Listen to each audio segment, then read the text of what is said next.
ক্যাপ্টেনদের তো পিক করে নেওয়া হয়, ক্যাপ্টেন তো বলতে পারেন না আমি কালকে থেকে ক্যাপ্টেন।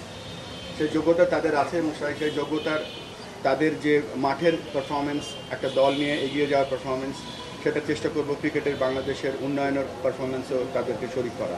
তবে এটা ঠিক, খেলা এবং অর্গানাইজেশন ম্যানেজ করা বা অ্যাডমিনিস্ট্রেশন গভর্নেন্স আন্ডারস্ট্যান্ড করা বা মুভ করা খুব কঠিন একটা কাজ। সব কাজ শিখতে হয় এবং আমরা শিখছি সবাই, এবং এটার এই পথে তাদেরকেও একটা পার্ট করতে চাই আমরা। আপনি তো 4 মাস দায়িত্বে ছিলেন, এই সময়টাতে আপনার নিজের চোখে মানে আপনার একটা অ্যাচিভমেন্ট এবং একটা ফেলিওর যদি আপনি বলেন তাহলে কী বলবেন? আপনার একটা অ্যাচিভমেন্ট এবং একটা ফেলিওর। অ্যাচিভমেন্ট যেটা বলি প্রথমেই, আমার কাছে মনে হচ্ছে যে দল কত ইম্পর্ট্যান্ট। প্রথমেই বলেছিলাম যে ডিরেক্টররা, দেখেন আমাদের ক্রিকেট বোর্ডের যারা ডিরেক্টর ছিলেন আছেন আজকে পর্যন্ত, যারা ক্রিকেট বোর্ডের কর্মকর্তা আছেন, সবাইকে নিয়ে এমনও দিন গিয়েছে যে 2 দিনের প্রিপারেশনে বড় বড় প্রোগ্রাম নামিয়ে দিয়েছি। সো আমার কাছে মনে হচ্ছে দল হিসেবে আমরা কাজ করতে পেরেছি, এটা আমার বড় সাফল্য। আর আমি ব্যর্থতা যদি বলতে হয়, আমার কাছে মনে হচ্ছে I need to develop my communication little more. ক্লাবের বিকল্প নেই এই মুহূর্তে, কেননা ক্লাবের অবদান অনস্বীকার্য, মানে আনবিলিভেবল কন্ট্রিবিউশন তাদের ক্রিকেটে আছে।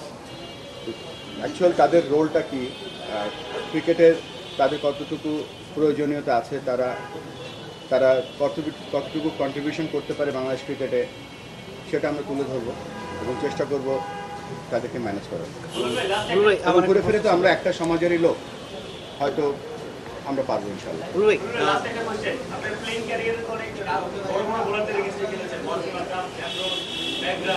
সে সময়ে ওদের বল ফিক্স করা আর এখন 4 মাস কাজ করে এবং নির্বাচনে যেই বাউন্সারগুলো পাচ্ছেন, কোনটা খেলা সহজ ছিল বা আছে? ওইটা তো একটা টেকনিক থাকে, ধরেন টেকনিক থাকে, তারপরে আপনি একটা বেশি দুটো বাউন্সার দিতে পারবেন না, তারপরে আপনি নো বল করতে পারবেন না। এখানে অনেক নো বল হয়ে গেছে, অনেক কিছু বিমার এসছে, নো বল ধরা হয়নি। সকলের কিন্তু একটা ক্রিকেট বোর্ডের ডিরেক্টরদের কী কাজ করা উচিত, কতটুকু তাদের পরিধি থাকবে, তারা কী করতে পারবে বা পারবে না, এটা কিন্তু কনস্টিটিউশনে লেখা নেই।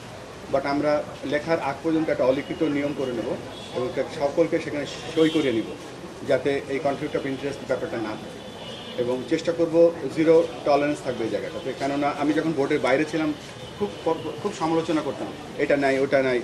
তো আমি বাইরে থেকে যেগুলো দেখেছি সেগুলো চেষ্টা করবো ভেতর থেকে কাজ করার জন্য। এবছর সামনের বছর টি-20 বিশ্বকাপ আছে, বিশ্বকাপের আগে এনসিএল টি-20টা কতখানি গুরুত্বপূর্ণ ছিল এবং বিপিএলকে ঘিরে আপনাদের পরিকল্পনাটা কি? আরেকটা ব্যাপার, এনসিএলের জৌলসটাকে এবার একটু কম মনে হচ্ছে কিনা সব কিছুর মাঝখানে? জৌলুসটা আমার কাছে মনে হয় যে আমাদের দেশের ক্রিকেট বোর্ডের নির্বাচন মনে হয় পৃথিবীর সেরা ক্রিকেট বোর্ডের নির্বাচন, এবং এই নির্বাচনটা এমন একটা জায়গায় দেখা গিয়েছে যে যেদিন বাংলাদেশ 2টো ম্যাচ, ছেলেদের ম্যাচও জিতেছে টি-20 আফগানিস্তানের সাথে, মেয়েদের দলও বিশ্বকাপে জিতেছে, কিন্তু নিউজ হয়েছে, মেন নিউজ হয়েছে নির্বাচনকে ঘিরে। সো এটা আপনাদের উপরে নির্ভর করছে, আপনারা কীভাবে এটা পপুলার করবেন।